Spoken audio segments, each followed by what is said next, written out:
आदाब नमस्कार, मैं रिदा खानम। आप देख रहे हैं सियासत टीवी पर हिंदी समाचार। एक नजर डालते हैं आज के हेडलाइंस पर। हंगामे पर शुरू, हंगामे पर ही खत्म। संसद के मानसून सत्र में धुल गए आम आदमी के सवाल। उपराष्ट्रपति पद के लिए वी सुदर्शन रेड्डी ने किया नामांकन। इंडिया गठबंधन के उम्मीदवार संग दिखे सोनिया राहुल। सीएम फडणवीस से मिले राज ठाकरे, 50 मिनट से ज्यादा चली बातचीत। नए विधेयक पर मनीष सिसोदिया का तीखा हमला, कहा तो फिर जेल भेजने वाले को भी हो सजा। महागठबंधन छोड़ने की चर्चाओं पर मुकेश साहनी ने लगाई विराम, कहा हम सभी गठबंधन के साथ। इजराइल ने गाजा पर हम कब्जे के लिए हमले किए तेज, 81 लोगों की मौत का दावा।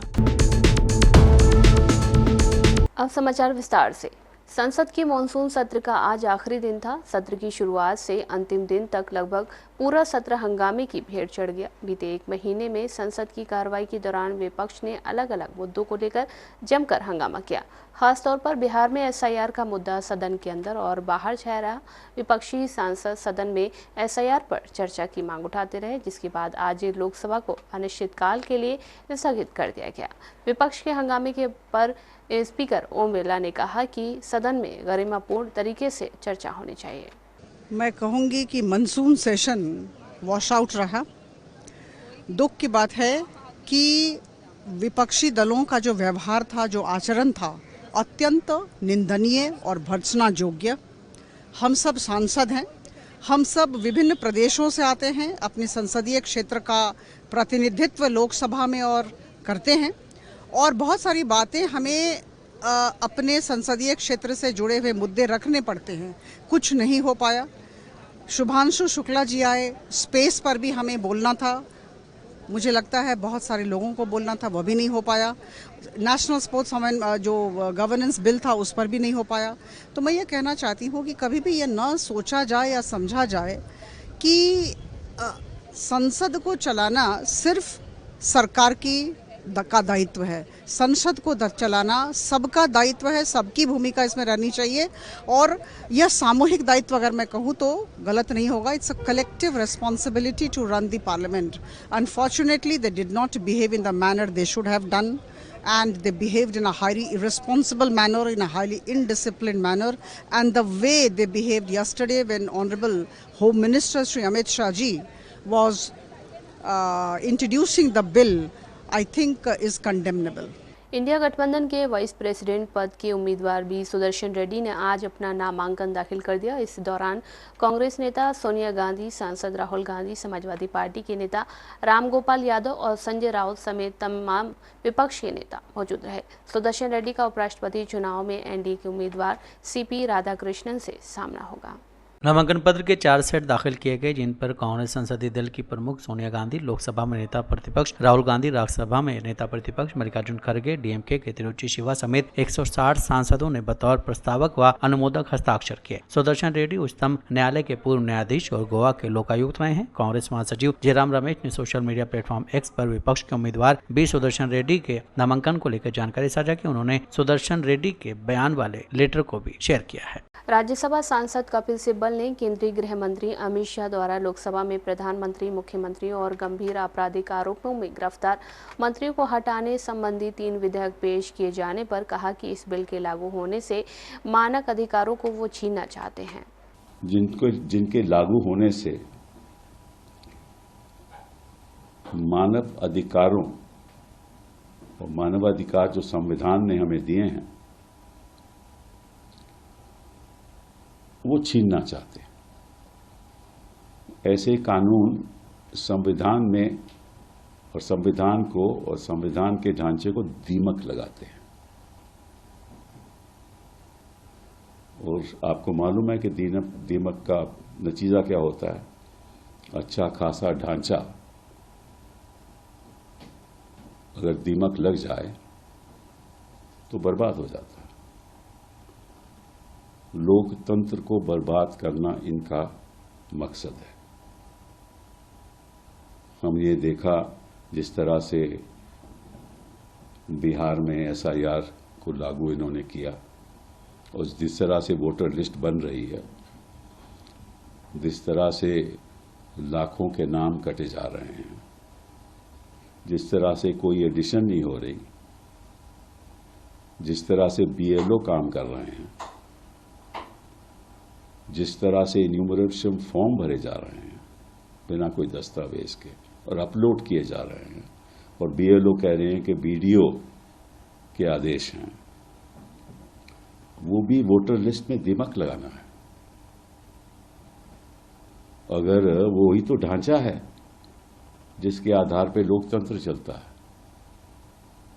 वोटर लिस्ट को दिमक लग जाए तो इलेक्शन होगा कैसे?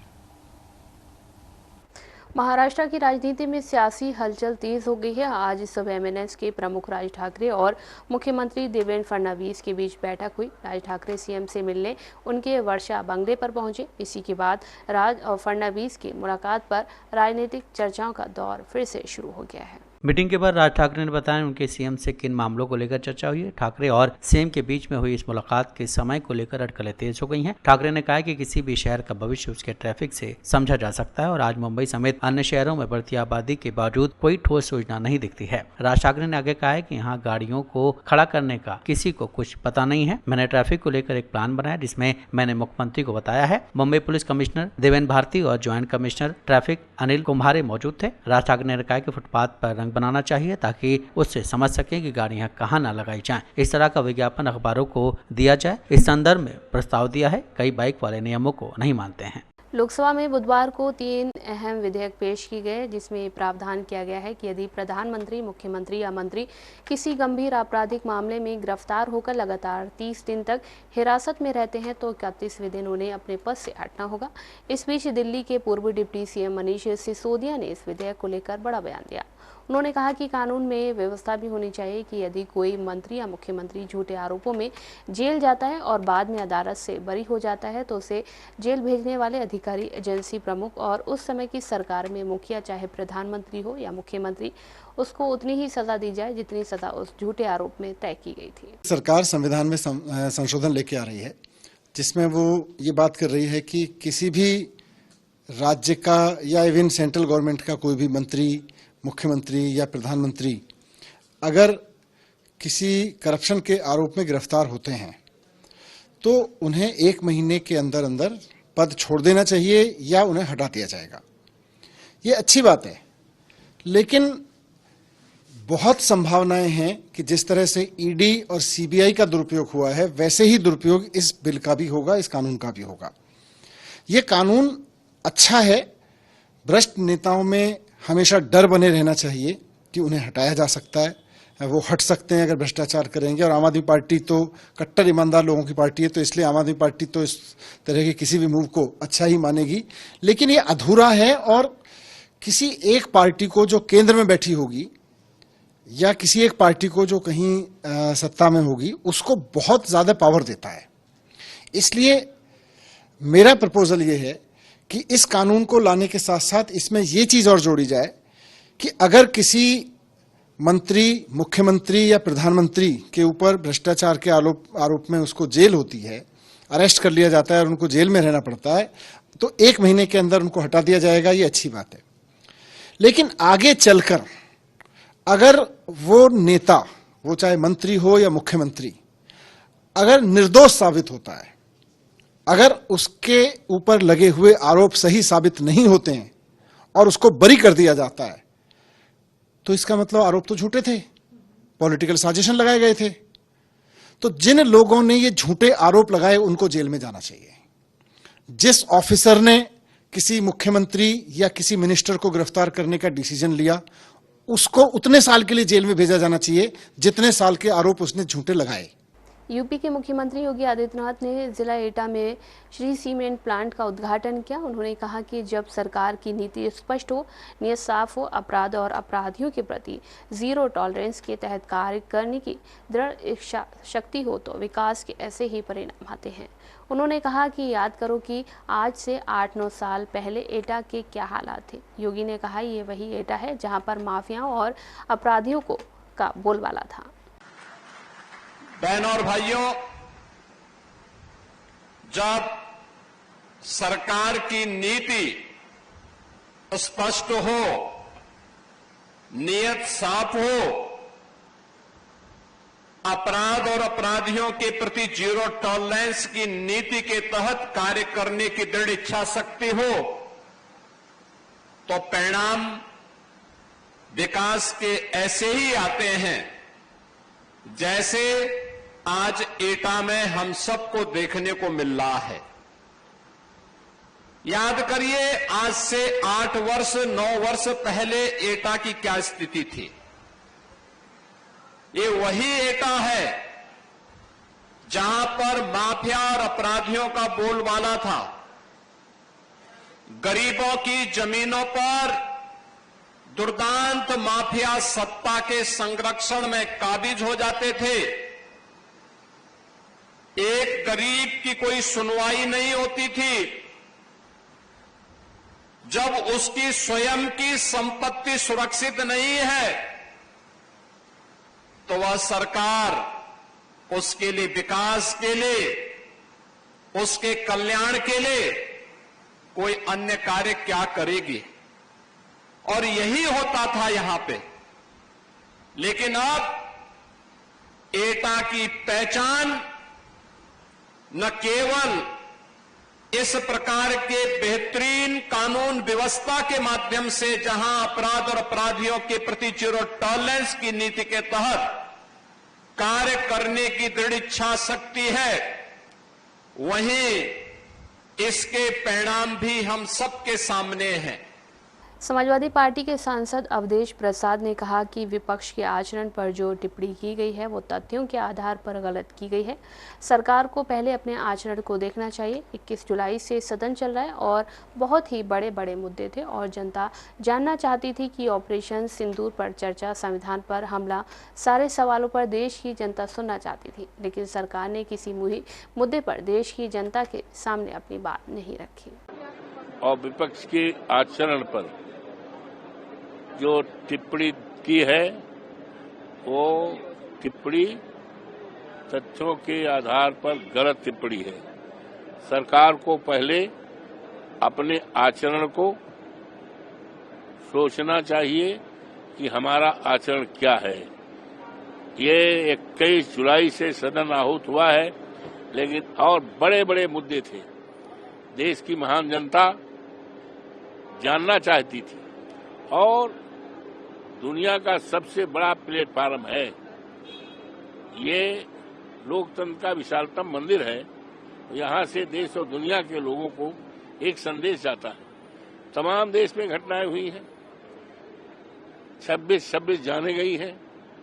सिंदूर ऑपरेशन की चर्चा, देश में और तमाम लोकतंत्र पर हमला, संविधान पर हमला, इन सारे सवालों पर देश की देवतुल्य जनता सुनना चाहती थी। लेकिन सरकार ने किसी मुद्दे पर देश की जनता के सामने अपनी बात नहीं रखी। लीजिए ऑपरेशन सिंदूर पर 26 लोगों को जाने गई और सरकार की तरफ लोगों का ध्यान था कि कम से कम उन लोगों को जिनके परिवार के 26 लोग गए हैं, शहीद हुए हैं, उनके बारे में सरकार। पटना में बिहार राज्य मदरसा शिक्षा बोर्ड की तरफ से एक कार्यक्रम का आयोजन किया गया। मदरसा बोर्ड में शताब्दी समारोह के मौके पर मुख्यमंत्री नीतीश कुमार भी शामिल हुए। ज्ञान भवन में ये इवेंट हुआ। इसी आयोजन के दौरान प्रतिभागियों के एक ग्रुप ने सीएम नीतीश कुमार को कुछ कागजात देने की कोशिश की। इसका एक वीडियो भी सामने आया है जिसमें लोग सीएम की तरफ उस कागज को बढ़ाते हुए दिख रहे हैं।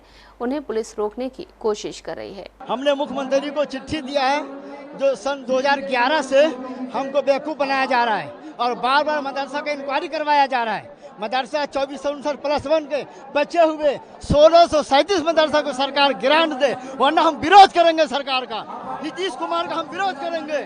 मैं मोहम्मद इमरान सिद्दीकी, जिला मधुबनी। सबसे बड़ी समस्या है कि बिहार में जितने भी उर्दू विद्यालय हैं, सभी विद्यालय में गैर उर्दू जानकारी वाले प्रधान शिक्षकों की नियुक्ति कर दी गई है, जिस कारण बहुत बड़ी समस्या उत्पन्न हो गई है। तो हम सरकार से अनुरोध किए, पत्र भी मैंने मुख्यमंत्री जी को दिया है कि उर्दू विद्यालय में उर्दू नूइंग प्रधान शिक्षक की ही नियुक्ति की जाए। ये बहुत बड़ी साजिश के तहत ये काम को अंजाम दिया गया है, जिसके लिए हम लोग नीतीश कुमार जी से अनुरोध किए हैं कि भाई जहां भी उर्दू विद्यालय है, उर्दू नोइंग प्रधान शिक्षक ही नियुक्ति की जाए। मोहम्मद शाहिद रजा, हम वैशाली से आए हैं।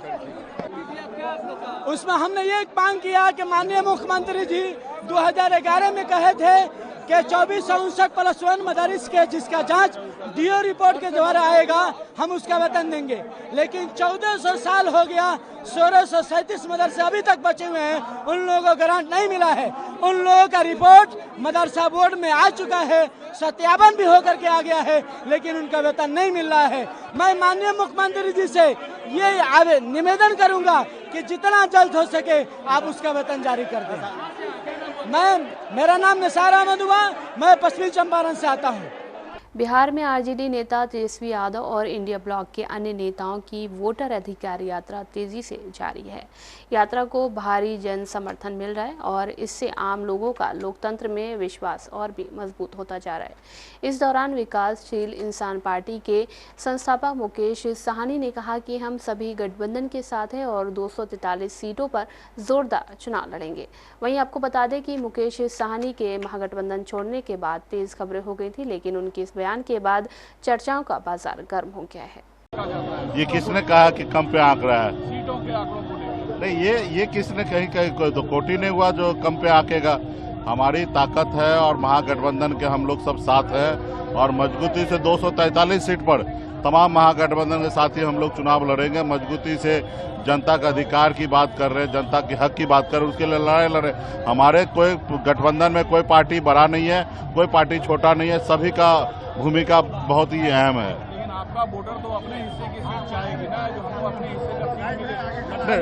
निश्चित तौर पे जब 6 दल है तो सब पार्टी का अपना अपना चाहेंगे कि हमको ज्यादा से ज्यादा सीट पर लड़े और हमारे कार्यकर्ता एडजस्टमेंट हो, तो ये सब पार्टी चाहेंगे। और अंततः जब महागठबंधन का जो कोऑर्डिनेशन कमेटी है उस कमेटी के अंदर में सब लोग हम लोगों को जीत सुनिश्चित करने के लिए सही निर्णय हम लोग सब मिलकर लेंगे। बिहार के आप ऐसे नेता हैं कि हर गठबंधन आपको ढूंढते रहता है। तो यही हमारी ताकत है कि आज़ादी का 79 ईयर्स के बाद पहली बार बिहार में एक मल्ला का बेटा है कि अपने वजूद में आया है, सर उठा के जीना चाह रहा है। और पूरे आज आप समझ रहे हैं कि आज सब गठबंधन चाह रहा है, क्योंकि भाजपा को पता है कि उसका नैया जो है डूबने वाला है।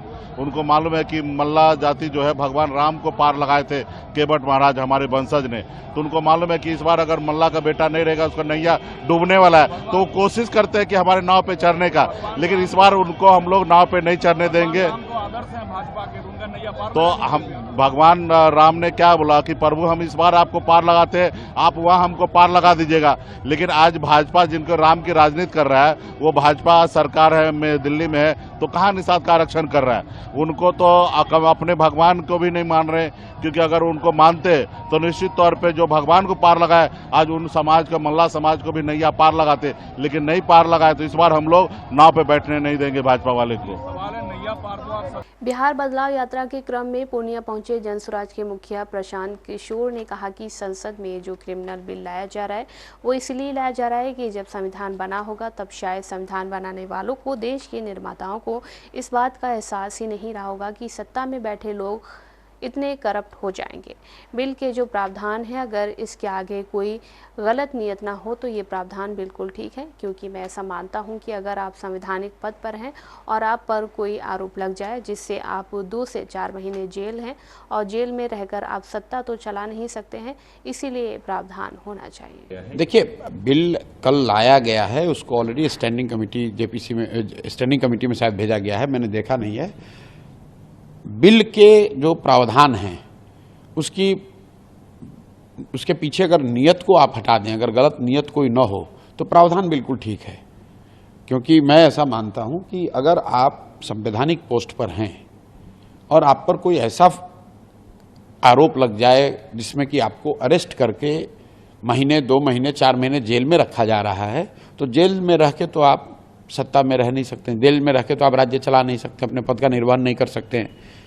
तो उस नजरिए से ये प्रावधान होना चाहिए। अब उस जो विपक्ष का आरोप है कि ये इसलिए लाया गया है कि विपक्षी मुख्यमंत्रियों को जेल में डाल दिया जाएगा, वो तो भाई आप कोई भी बिल बनाओगे तो उसमें इस तरह का दुरुपयोग की बात रहेगी ही रहेगी। इलेक्शन कमीशन तो संवैधानिक व्यवस्था है, लोग वहां पर भी दुरुपयोग का आरोप लगा रहे हैं और उसमें कुछ तथ्य भी है। तो कोई भी व्यवस्था बने, कोई भी कानून बने, उसका दुरुपयोग तो हो ही सकता है। बाबा साहब अंबेडकर ने ही कहा कि संविधान की ताकत, संविधान कितना अच्छा कितना बुरा है, ये इस पर निर्भर करता है कि संविधान को लागू करने वाले लोग कितने अच्छे और बुरे हैं। चुनावी साल में बिहार को भारतीय रेलवे की ओर से एक बड़ा तोहफा मिला है। रेल मंत्री अश्विनी वैष्णव ने दिल्ली में प्रेस कॉन्फ्रेंस का ऐलान किया और बिहार को एक नई वंदे भारत एक्सप्रेस और 4 नई अमृत भारत एक्सप्रेस ट्रेनों की सौगात दी जाएगी। इसके अलावा दिवाली और छठ पर्व को देखते हुए यात्रियों की सुविधा के लिए 12,000 से अधिक विशेष ट्रेनें चलाई जाएंगी। आगामी दीपावली और छठ के लिए 12,000 स्पेशल ट्रेन चलाई जाएगी। 12,000 स्पेशल ट्रेन, जिससे कि यात्रियों को इन 2 बड़े पर्वों पर किसी भी प्रकार की असुविधा न हो, विशेषकर दीपावली और छठ, जो कि देश के लिए बहुत महत्वपूर्ण त्योहार है। एक एक्सपेरिमेंटल बेसिस पे बहुत अच्छा इस बार एक नई पॉलिसी लाए हैं कि जो रिटर्न जर्नी होगी उसमें कंफर्म टिकट दिया जाएगा। जो 13 से 26 अक्टूबर के बीच में ऑनवर्ड जर्नी करेंगे और 17 नवंबर से 1 दिसंबर के बीच में रिटर्न जर्नी करेंगे, उनको कंफर्म टिकट दिया जाएगा और रिटर्न जर्नी पे 20% का डिस्काउंट दिया जाएगा। ये प्रयोग भी इस फेस्टिवल सीजन में किया जा रहा है। साथियों, और आज भी तय हुआ कि 4 अमृत भारत एक्सप्रेस ट्रेन गया जी से दिल्ली, सहरसा से अमृतसर, छपरा से दिल्ली और मुजफ्फरपुर से हैदराबाद, ये 4 नई अमृत भारत एक्सप्रेस भी खूब शीघ्र चालू की जाएगी। और पूर्णिया से पटना वंदे भारत चालू की जाएगी एक और। इजराइल ने गाजा पर पूर्ण कब्जे की कोशिश शुरू कर दी है, जिसके चलते इजराइल के हमलों में तेजी आई है। एक रिपोर्ट में दावा किया गया है कि इजराइल के ताज़ा हमलों और भुखमरी में 81 फलस्तीनियों की मौत हुई है। इजरायली सेना ने गाजा पर कब्जे के लिए अपने रिजर्व सैनिकों को भी बुला लिया है। रिपोर्ट में दावा किया गया है कि गाजा में भुखमरी से 3 अन्य लोगों की मौत हो गई है, जिसके बाद गाजा में भुखमरी से मरने वाले का कुल आंकड़ा बढ़कर 290 हो गया है, जिनमें से 130 बच्चे भी शामिल हैं।